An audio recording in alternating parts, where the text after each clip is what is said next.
All right, so I've got a new camera that I'm trying to use, so apologize for any awkward angles. And I've got a new project, which is my current existing Chevy Silverado 2015. We are having some issues with what I think is the alternator right back here. I've been having a bunch of weird error codes, and I now have a light on my dash indicating a problem with the charging system. And that came right after I got a new battery. I've checked the battery, and I've been using a little tool to keep it topped off with the alternator out. And my new alternator is out for delivery with Amazon and should be here in just a moment.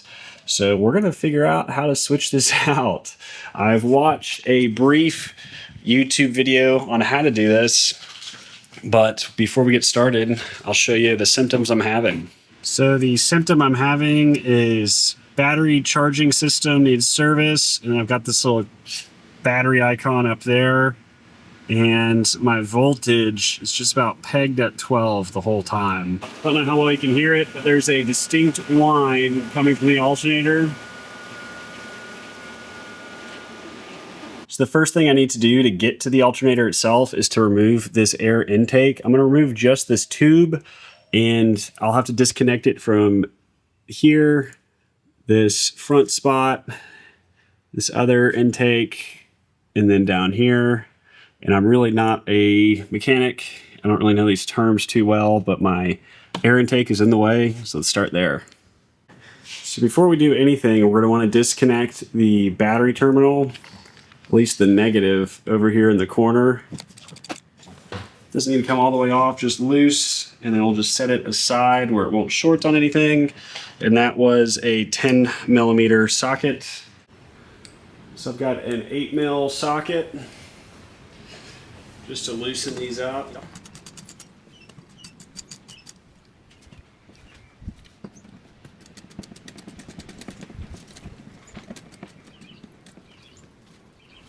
Let's do a quarter inch.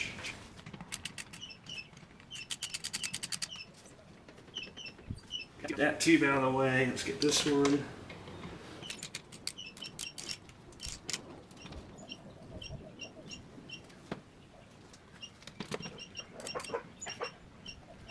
So we got these tubes out of the way.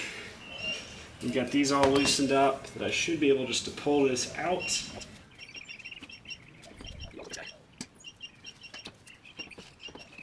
So I got my intake tube out of the way. Before we get too far along, I do want to call out that this alternator is still very hot, 190, so might not be ready for me to touch it yet, but maybe we can go ahead and get the belt off.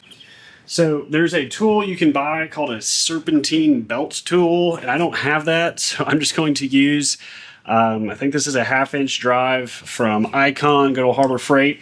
There's a tensioner that we can see right here. Hopefully you can see it. And there's a square in there meant for that tool or for this wrench. And what we're going to do is get this positioned inside of there. And we're going to push this way down to release some tension on this belt. And then just pull this off. Let the tensioner come back. And I'm just going to leave that drooped down here. And what we have next is a plug and the power terminal. I think this is like 13mm. And then we have a plug back here that there should be a little clip we can get to. Gosh, that's hot. Mostly because it seems easier, I'm going to start with this nut here. And even that was very hot, but it was just a 13mm socket. From the alternator, we can pull this positive and then just kind of get it a little bit out of the way. There's not much slack on mine, so I'm just going to kind of, and then we're going to check out this plug, just pinch and pull. The pinching motion releases the clip, and then you pull it straight up. We'll get that just out of the way. So I pulled off the tripod for this, hope it doesn't shake too much. We've got the alternator right here, and we're going to be going for that bolt and that bolt down there as well. Hopefully they come right out. So I've got a 15 mil socket and a little bit of an undersized wrench.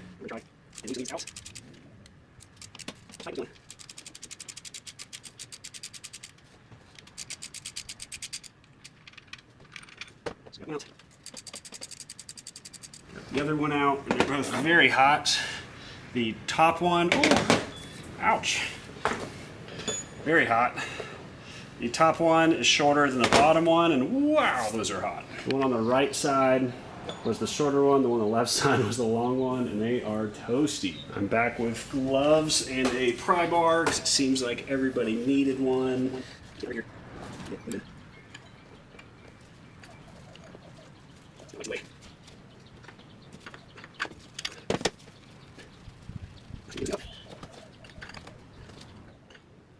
So after lots of twisting and pulling, we got the alternator out. It looks pretty cooked. I'm not an expert, but it just looks burnt. I don't know how many of these online I've seen, but none look like this. And it's got a squeaky noise when you twist. All right, so the new alternator arrived and it looks a little bit better, very fresh, brand new. I got a quick scare. The part number on here didn't match the old one, but I really had researched this and it turns out it's an exact drop-in replacement. I guess the part number at some point changed. So now I'm gonna try and drop this into that same slot and get these bolt holes lined up. All right, so one of the videos I had seen online had called this out. These little spacers or something here kind of shift when you tighten it, and they might get too close to the inside. So I'm gonna see if I can't get those to space out a little bit. They tapped with a hammer. I'm gonna try probably just some soft taps with.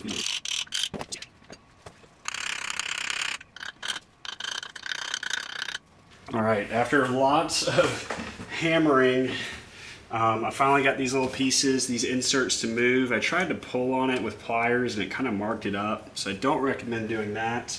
But I think I've got enough in place now to get the bolts lined up.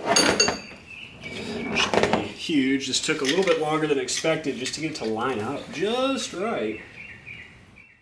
It kind of sucked. Whoa, that was a little tougher than I expected.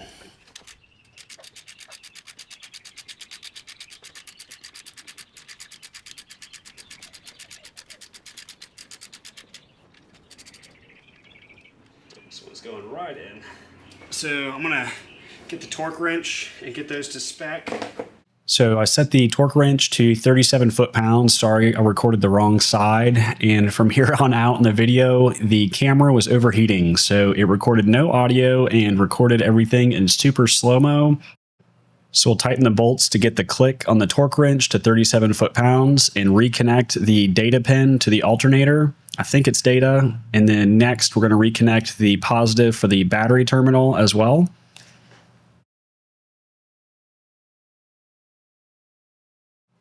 So we'll tighten down the positive battery terminal here with a 13mm socket and then replace the rubber boot on top to keep it protected.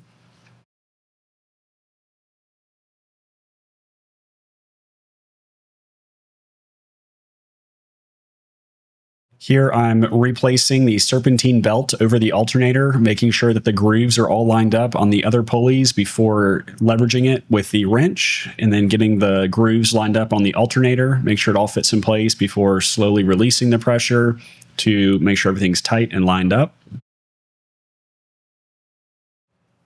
And from here, we're just going to replace the air intake and the attachments hoses to the air intake and plug everything back in.